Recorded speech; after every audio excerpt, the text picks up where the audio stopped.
Hello and welcome back to another episode of Doctor in a Bikini. I am especially stoked for today's episode because I have a few life updates first that kind of tie in today's theme. But today's theme, if you didn't already read the podcast episode, it is more so about posing tips, posing prehab, things like that. If you're new here, because I did meet a whole bunch of you this past weekend. There's this Facebook group that I'm a part of that consists of bikini wellness figure competitors, and someone posted a question about ab vacuums and how they can better gain control of their core on stage, because that's like one of the most common complaints. I feel like core control, not feeling like they can arch their back, feeling like you can't turn in your front pose, which is exactly why I started posing prehab as Doctor in a Bikini, because newsflash, if you've never been to a physical therapist office before, I literally have to know the name of every bone, every muscle, every nerve in the body, and I have to know how to treat every single vessel in your body. So it's literally my job to analyze human movement. If you ever go to the airport with me, it's really fun because I can usually tell you what someone is likely complaining of or what injuries they've had based on them walking. So, anyways, between that and my dance background, I love live, breathe posing. It is my thing. Not only is it just my nature as a creative spirit, as an athlete growing up, but that's one of the hardest parts of being a bikini athlete or a competitor, is having to be depleted and then having to walk in these big heels, having to be exposed, and then hit these poses perfectly, timing wise, and have to hold it for however long the judges just feel like having you hold it that day, and look like you're having fun. And also, we're human beings, so usually there's something in our body that wants to protest and is like, I know you want me to do this, but I don't really feel like doing this because nothing about this is natural. So I'm going to talk first about some of my top 10 things that are super easy, for lack of better words, to just fine tune your posing. Things that I tell my clients to focus on, and things that if you do choose to work with me, because ironically from the Facebook group, like me answering that little post, people are like, oh my gosh, I've been looking for someone like you forever. So thank you for being here. If I met you this past weekend, super duper cool. It made me feel really valuable, and I love helping people. I really do, especially when it's a space that you're passionate about, because I feel like, and maybe for other healthcare clinicians or professionals listening, I feel like unfortunately modern medicine, it's very easy for things to, and I feel like hopefully my episodes don't come off like I'm totally just shitting on the medical profession, because I don't mean to. It's just, I think sometimes what I want to provide and what I want to focus on isn't always possible, because unfortunately healthcare is a business, which is why for me, Doctor in a Bikini and the posing prehab underneath that is my own brand, because I feel like the way that I most connect with and help people is better on a one-on-one basis. So anyways, if you're new here, welcome. I hope you enjoyed today's content. I'm going to start with a couple fun updates because I'm super duper excited. I'm really tired because my husband, who I'm very thankful for, again, if you're new here, we recently moved into a house, and I actually have a whole studio now in our house for podcast episodes, for guests to come in, and for my posing prehab clients. So to do in-person assessments or check-ins and my educational videos. So this last educational video that I actually posted this past weekend, recorded, that I'll be posting this week, it's going to be the last time you see that plain Jane wall behind me, because my husband just got a bug up his butt and was like, hey, let's just run to Home Depot and go get some stuff for your wall. And if you know Connor, you know one does not simply start a project and then walk away from said project. So we have spent literally the last 48 hours doing the Doctor in a Bikini wall. I'm so excited. I'm going to reveal it. I have to do hours worth of editing for a time-lapse video, and we've got all these fun other things we're going to add too, but the wall itself is done. So super excited about that. And also when we were painting, I had this little deep moment with Connor. So earlier today to thank me for appeasing him, which is so funny because he literally did the wall for my podcast room. So I don't know why he was thanking me, but he's so sweet.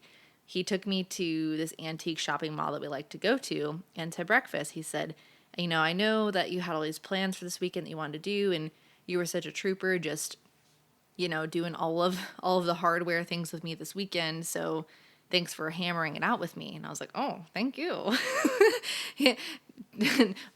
No problem.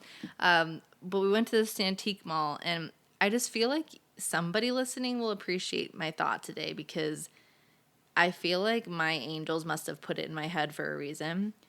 We went to this antique shopping mall, and it's this extension that they do once a month at the back called Highland Yard.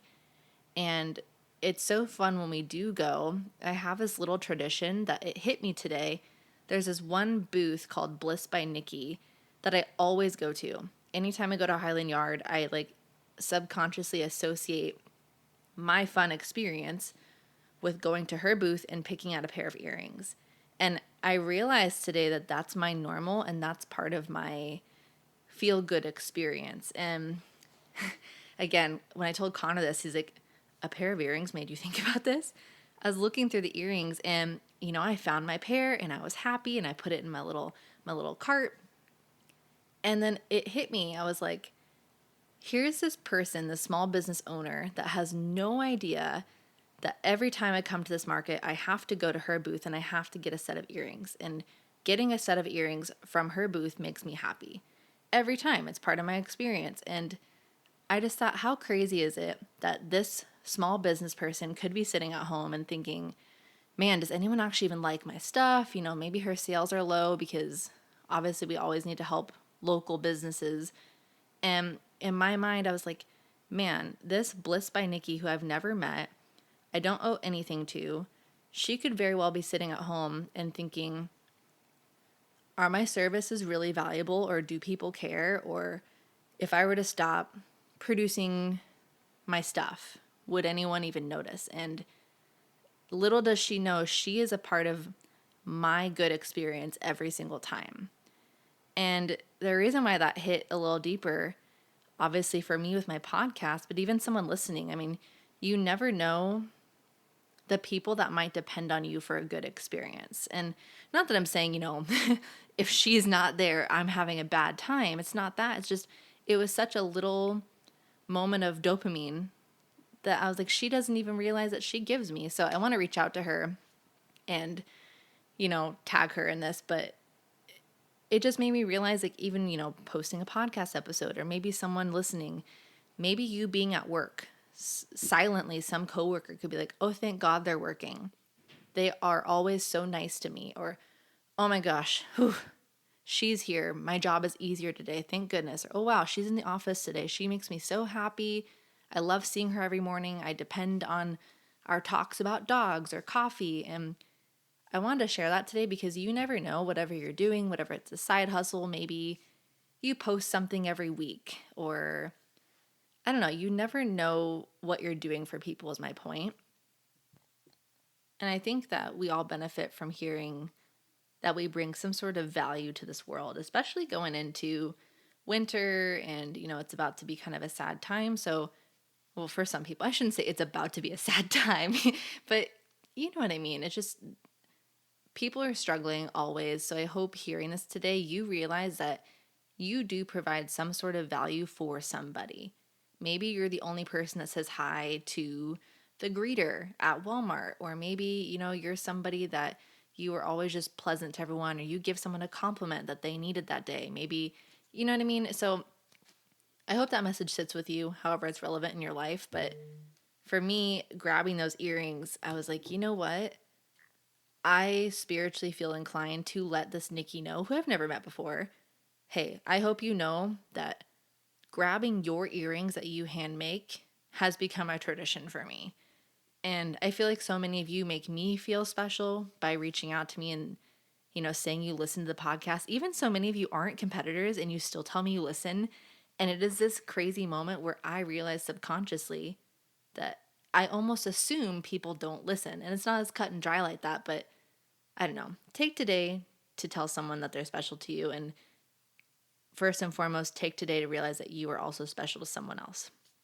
So I realized that went 0 to deep blue ocean, really quick, but it was just such a special thought that I couldn't forget to share that before I get on my posing tangents today. All right, let's do this into the nitty-gritty of the posing content. We are getting up onto Olympia time, so I felt like these next few episodes really needed to be, or I wanted them to be competing heavy.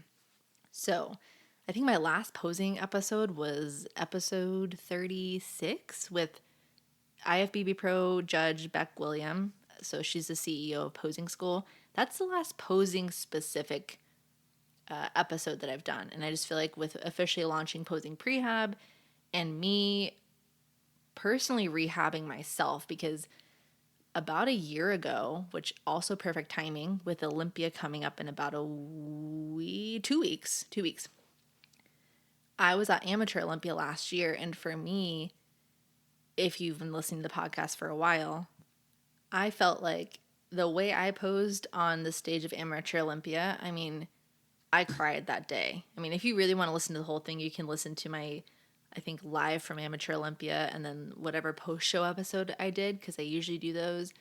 That was emotional for me. So I think for me, posing became personal, for lack of better words, after that show, because I felt like my best that I showcased, I just got lazy on some things because I took advantage of being a naturally good poser.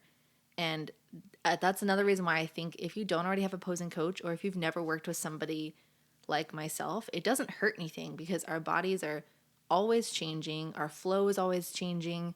Even if you're an awesome poser, take it from me.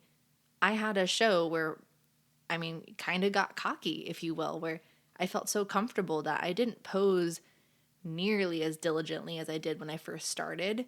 So things that I kind of just took advantage of, just it wasn't showcased the best way that it could. So in other words, I'm really passionate about making sure everyone feels their best on show day. Everyone feels like they're posing like a rock star in their off season as well.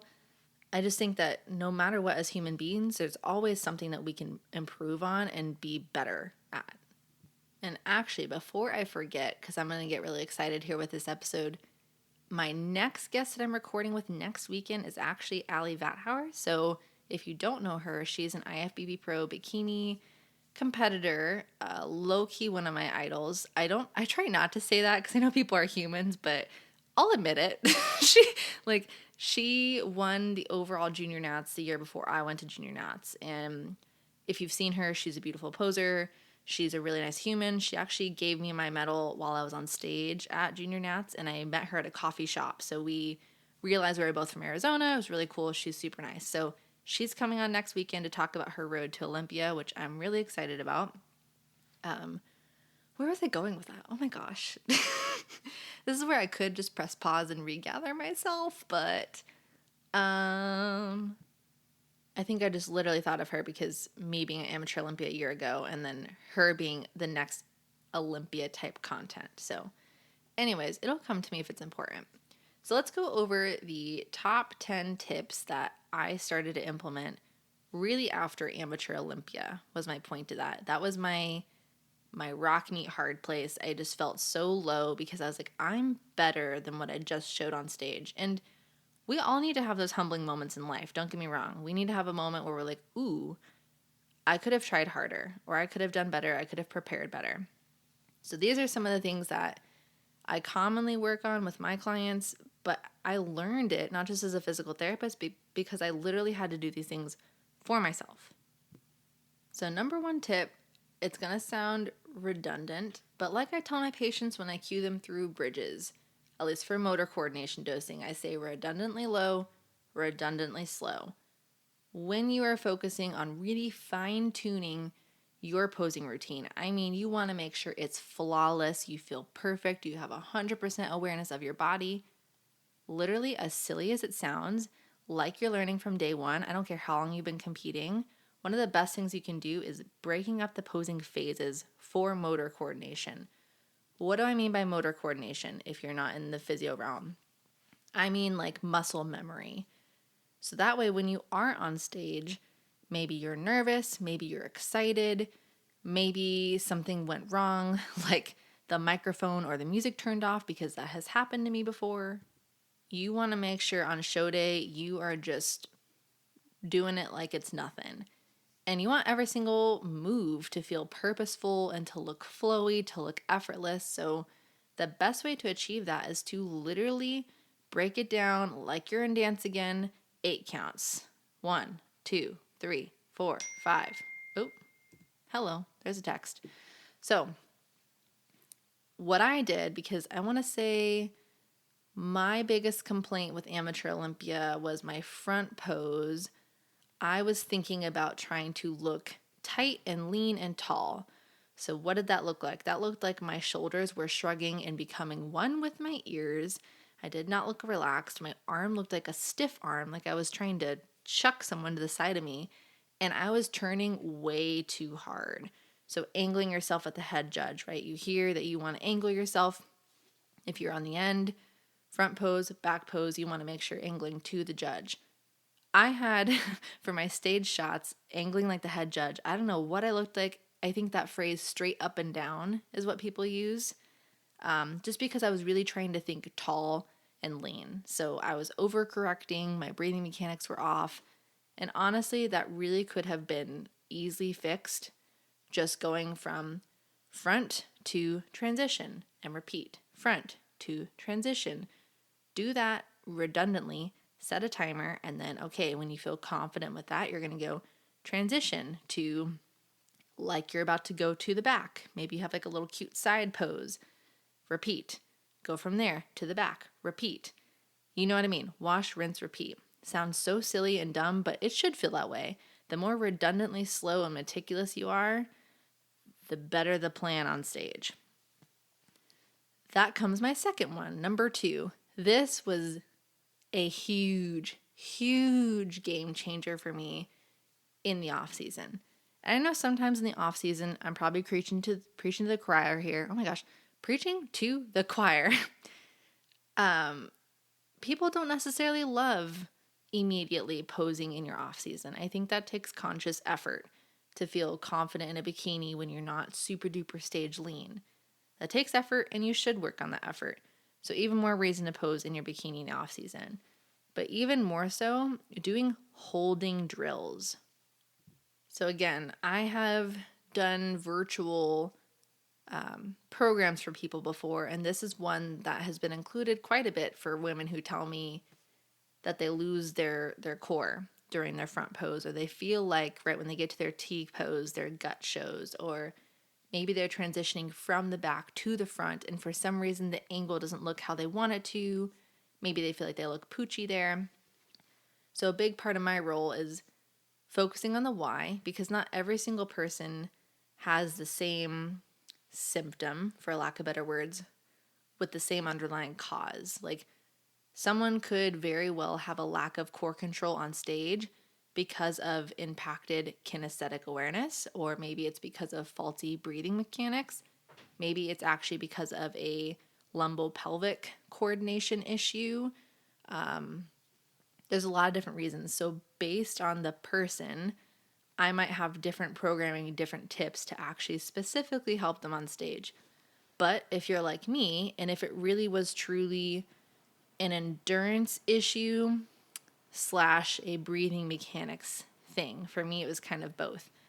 I literally timed my posing drills specifically to build up my endurance for a call out, and as well as my routine, but especially the call outs, because again, if you've ever competed before, or if you haven't, they literally can keep you up there for, I think there was one show they were deciding between me and another competitor for first and second.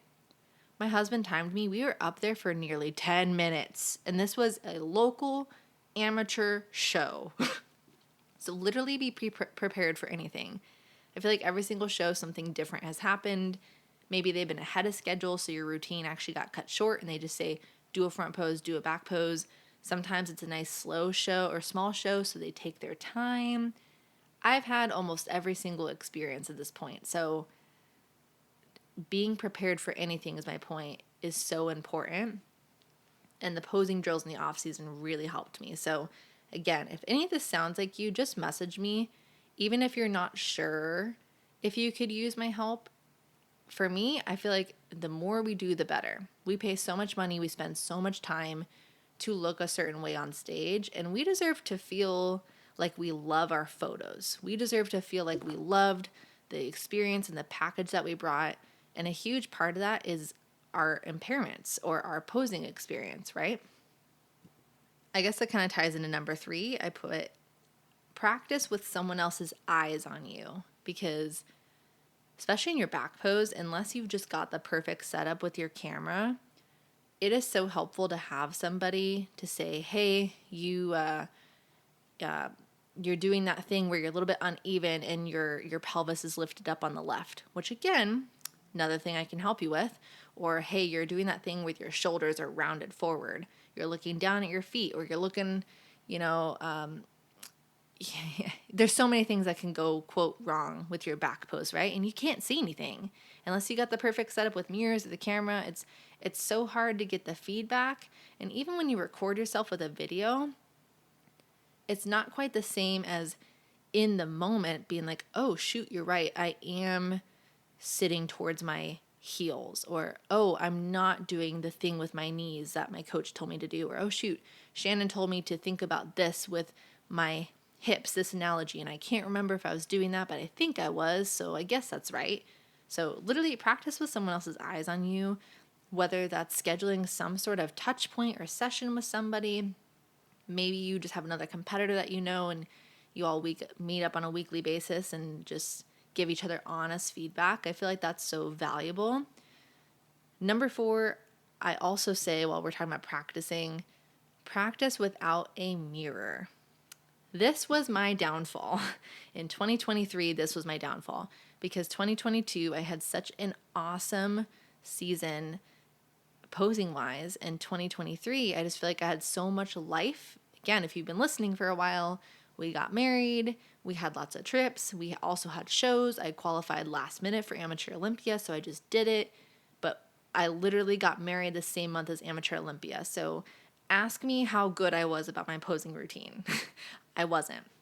So when I did pose, I posed where the setting made sense. So like at the gym with the mirrors, or with my camera at home. And I just got in such a habit of going through the motions that kinesthetic awareness I mentioned earlier, which again, in case you're like, what the heck, bless you. Kinesthetic awareness is like your own awareness of your body in space. So me, without any visual feedback or without any verbal feedback, saying, yep, 100%, I can tell you with confidence without looking that my belly button is to that left corner like I like. My right foot is angled that 10 degrees into external rotation like we've practiced.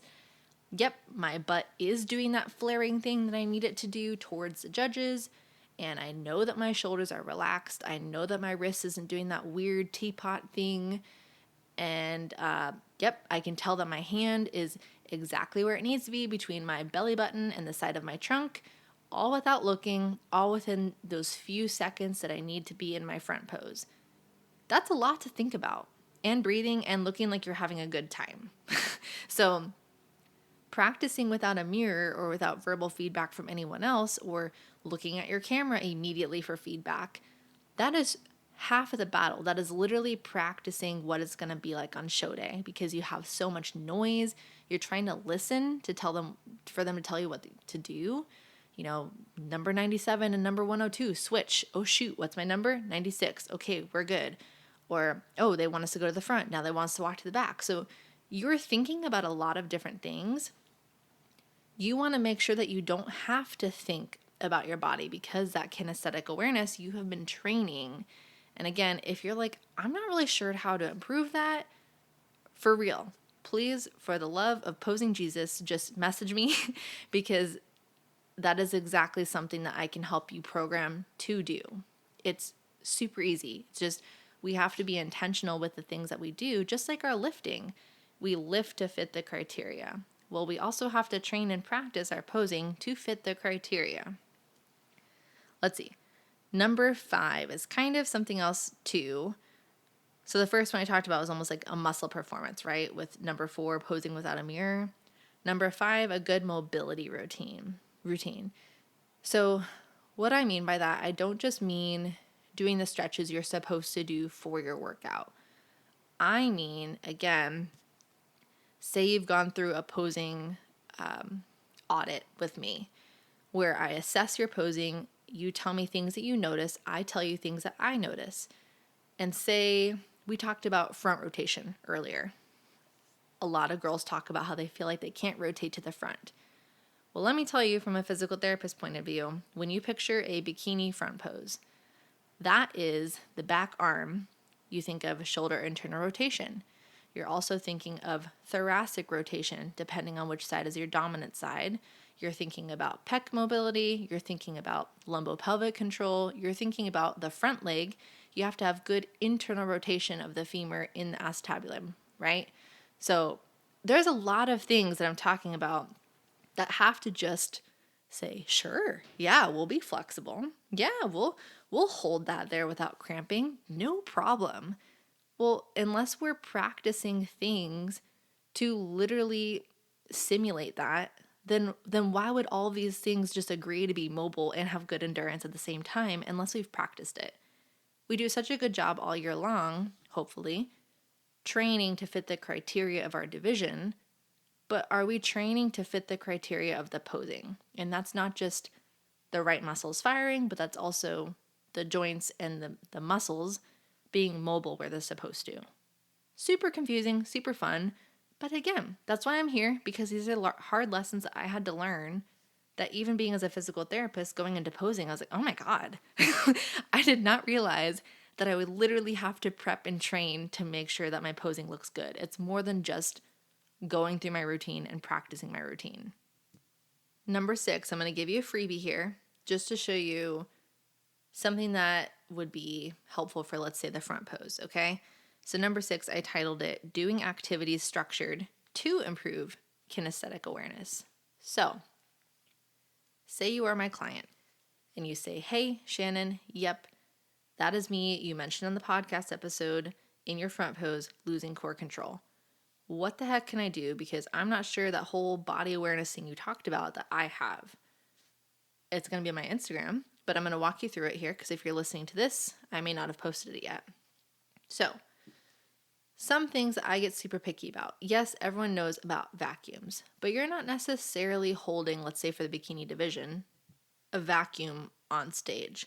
Are they good to practice and do they have a place? Absolutely, yes. But are vacuums the only thing that help to improve core control on stage? No. I will say my job as a physical therapist, I tell patients this all the time. Our bodies are way too smart for their own good. So because our bodies are super smart, they just figure out things that are easier to do because our bodies think, well, why would we work harder and not smarter?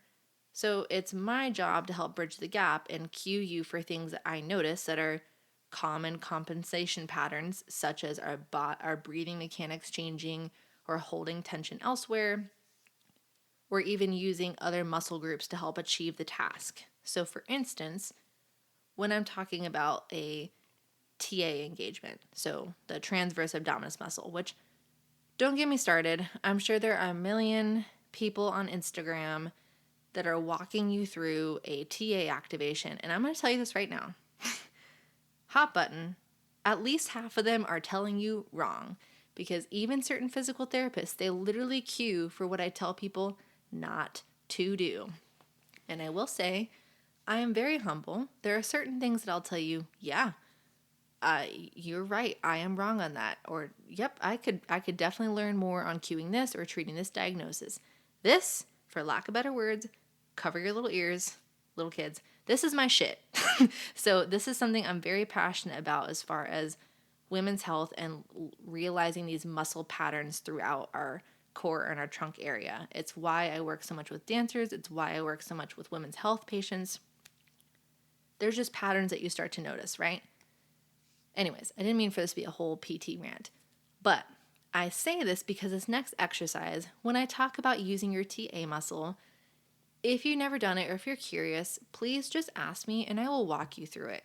You don't have to be my client. I will just literally show you because there is so much value between being intentional with the muscle activation and just being aware that our bodies are so smart. This applies with every single workout in the gym too. Our bodies will literally find a way to cover weaknesses. That's just our bodies. They're super smart. So with this activity, I love to give it to people that maybe like if it's a dancer, I give this to them if they are not able to get as many turns as they want. And I give it to competitors that say, hey, I lose my core control when I'm looking at the judges or when I can't see my body in space. I notice that I always hate my stage pictures. I'm super hard on myself when I see my pictures, my check-ins, because I feel like I'm making progress, but then why is my gut hanging out? And it can be a million things, but I'm saying if it's this impairment, if it is kinesthetic awareness and core control, one of the things I will give one of my clients, there's a lot of different things I'll do that's tailored to you, but just to show you so you can practice it for funsies, you'll do a TA activation, meaning, which I'll just walk you through it here. If you're driving, just save it for later. Bookmark the time that you paused it at.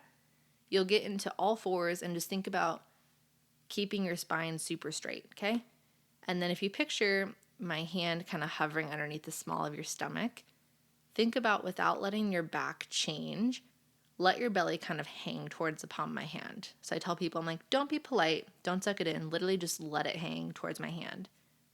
Now without changing your spine, think about drawing the small of your stomach just a little bit away from the palm of my hand, like a little whoop. That's how localized and controlled it should feel. Notice when you do that, likely, because this is the easiest position to try it in, your breathing mechanics didn't change. You didn't tense your butt. You didn't try and round your back. You didn't tense your pelvic floor. You didn't tense your adductors. You didn't curl your toes. It was very localized, right? Y'all, I'm having to like pause it because I'm like getting out of breath with how like heated I get about this subject. So it should feel very localized, okay? Think about that same quality of movement. Now you're going to get into a side kneeling plank, okay? Before you pop up, because this is where patients usually just get up into it and they're like, I do these all the time. And I'm like, no, not with me, you haven't.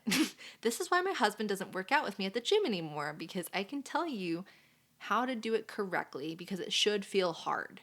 It should feel hard. You don't need a big full plank. You can make a half kneeling plank very hard. And if not, come talk with me. So get into the half kneeling plank. Before you lift up, think of that same localized draw in. Double check. Breathing is still the same. You're not clenching anywhere. Once you're good, checklist is checked off. You're clear for takeoff. Maintain that as you lift the bottom hip up. That's step 2. Step 3, you're going to look up and down all the way towards your forearm and elbow, and then all the way up towards the sky. You're just going to rotate that same slow, constant movement while keeping tummy drawn inward. If you want to make it more fun, I have 1,000 more ways to make that even more fun. But what we're doing there, if you think about a front pose, you don't have eyes on your core. You are having to look towards the judges, so away from your body. So what you are doing is you are literally simulating an instance where you have to maintain that proximal control in the breathing while changing your visual field. So my job is to help duplicate things that are real life experiences, right? Because if you think about it, just doing a vacuum in a very controlled environment, getting visual feedback from your mirror, how is that actually going to translate into stage time, right? If you try this, please take a video of it, tag me, my Instagram, all of the shenanigans, or it might pop up as Doctor in a Bikini. Tag me, and if it's helpful for you, please let me know and share it with a friend, especially if you know anybody who is trying to improve their posing, because I literally can help so much and I want to. So share it with a friend, tag me so I can share you trying it. I really appreciate it, and it's actually super fun. I've had some family members say that they went home. Or sorry, not family members. I've had some clients tell me that they took my posing prehab program and tried it at home with their kids, and they're like, it was actually a really fun competition to see who could last the longest or who could do this the best. So tag me and I will reshare it. All right, on to number 7. Set a vibe before starting your posing practice. And what I mean by that, I actually saw this randomly on an Instagram account, and it was just her doing her thing. Like, it wasn't for any specific purpose, but I tried it and I was like, ooh, all of a sudden that thing that was missing in my routine just came to me. When you're posing, literally before you get into the nitty gritty of going into your posing routine, put on your favorite song, put on something that just like makes you feel good, pretend you're at the club. I don't know. Literally, whatever makes you think like you're just feeling yourself and you're just vibing. Put something on and just dance to it for a few minutes and just get your energy set. And then just kind of, go into your posing flow. And I feel like that for me, it made some of my transitions, more fluid, more sassy, more authentic. Because how sometimes you see someone do something with their hands. Maybe you're like, oh, I'm trying to do something better with my hands when I'm going from my back pose to my T pose to my front. Or, ooh, I'm doing a lot of cheerleader move with my hands. I want to do something different with my hands, but I don't know what to do with my hands. Just get into a flow where you are just good vibes, good energy, dancing around, and then just kind of lazily start going into your posing. It sounds so funny, but I tried it and I was like, oh, shoot. I got a little figure 8 in my hips when I'm going from my back pose to my little butt. Like, it's not a T pose. I don't know what to call it. If you've been following me for a while, there's one pose where I go from my back and I'm starting to go to the front and I always do this little hair flip thing. I don't know what that's formally called, but it will never leave my routine because it's just like, it's a butt shot for lack of better words. It's just like, hey, look at my glutes, look at my hair, feeling good. Give you a little sassy smize. Yeah. Try it. It's a fun tip, but it works. And I think it helps with, for a formal tip, a lot of people tell me, oh, I just feel so rigid or I feel stiff or no matter what I do, I can't relax that teapot arm. It just look like I swear I'm relaxing it, but everyone tells me relax your arm, or my shoulders just feel here the whole time. So try that and just see if that helps to loosen you up a little bit. Number 8, it's not necessarily a formal PT, Dr. Bikini posing prehab tip, but it's my personal tip. So when you are getting onto stage, literally, I try to think about smizing into the judges' souls. So if you're around my age group and you grew up with America's Top Model and Tyra Banks, you know exactly what the Tyra smize is, right? Or just literally, I think about staring the judges down, and not in a creepy way, but in like a, hey, pay attention to me. I'm here. I'm having a good time. Look at me.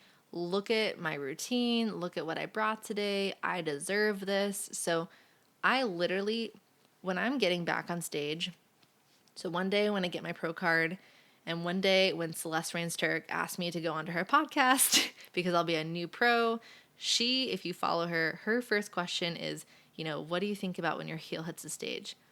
I literally just think about, what is life? I'm so happy to be here. And I'm just like, this is my life, right? I want you to channel that type of energy right before your heel hits the stage. Just think, this is my life. I chose to do this today. This is freaking badass. I get to do this. I'm here to have a good time. It's just time for me to showcase my hard work and my energy. And then as soon as you walk onto the stage, you channel exactly what you just thought, what other affirmations in your head, you look at them and you transfer those thoughts to them. 100% that will improve your posing. Just from a confidence and a stage presence point of view, just show them that you're happy to be there. And I just literally in my head, I'm like, okay, smize into the judges' souls. Make them look at you, because that type of, hey, look at me, I'm here energy, even if you mess up or if you step a little differently, they're not going to notice. They're just going to notice, wow, look at the energy. Because for me, I think energy is contagious. And if your intention is, I'm going to send this to the judges, they'll receive it.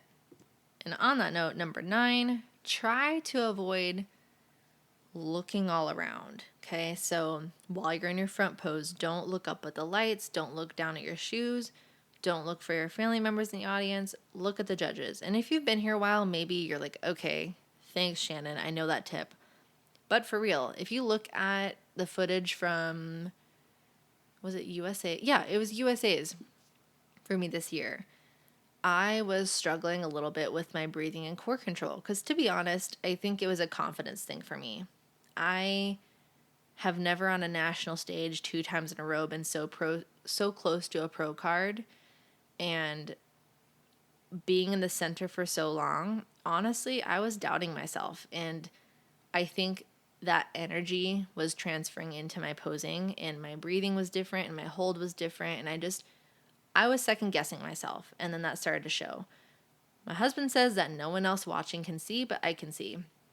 And what happened, you can see it.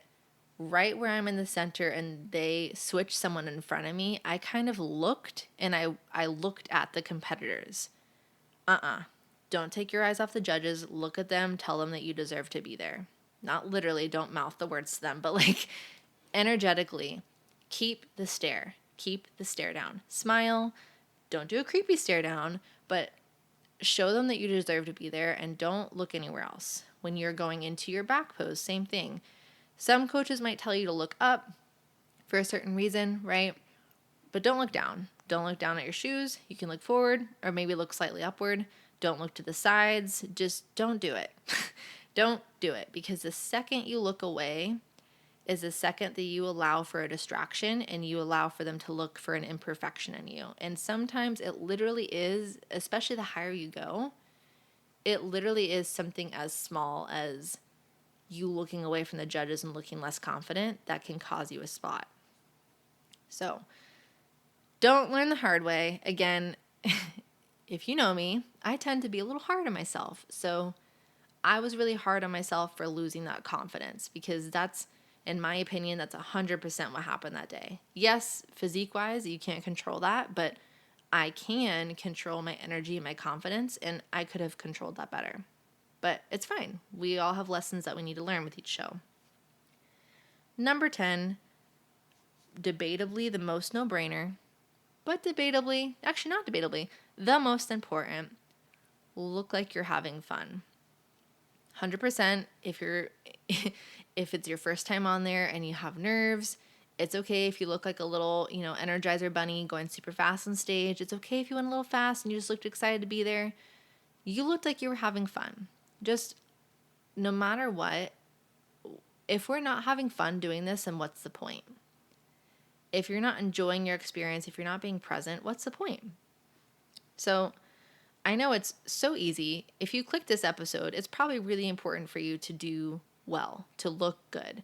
You want to be perfect. You want to nail it all. You're afraid of forgetting something, or, because we're humans, we all have something that we're like, oh man, I wish I didn't do this, or I wish it could have that, or oh my gosh, I forgot this. But in the end, that's the most important lesson, is just to have a good time, because if you look like you're having fun, I promise you nobody else noticed.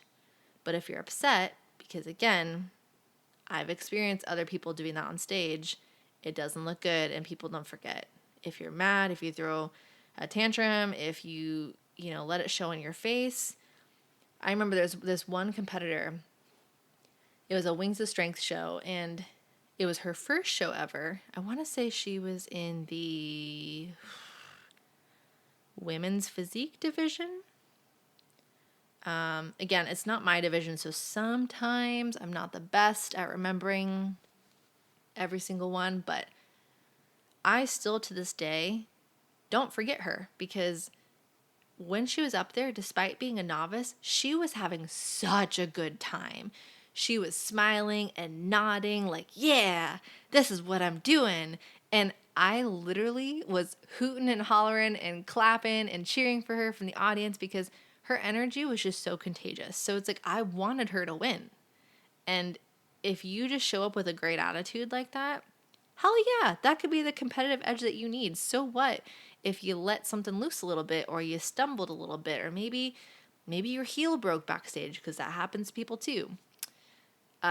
Sidebar, if you haven't downloaded my Dr. Bikini packing list, that is something I talk about is like a spare set of heels. So if you don't have that already, just message me and I can send it to you. But that one I obviously saved the best for last because it's the most important and only you can control that element. But as far as for next week, well, I guess for starters, if you try these tips, again, let me know. Make sure to tag me and record you trying the exercise and share this episode if you find it valuable because, again, I think it's something we tend to overlook.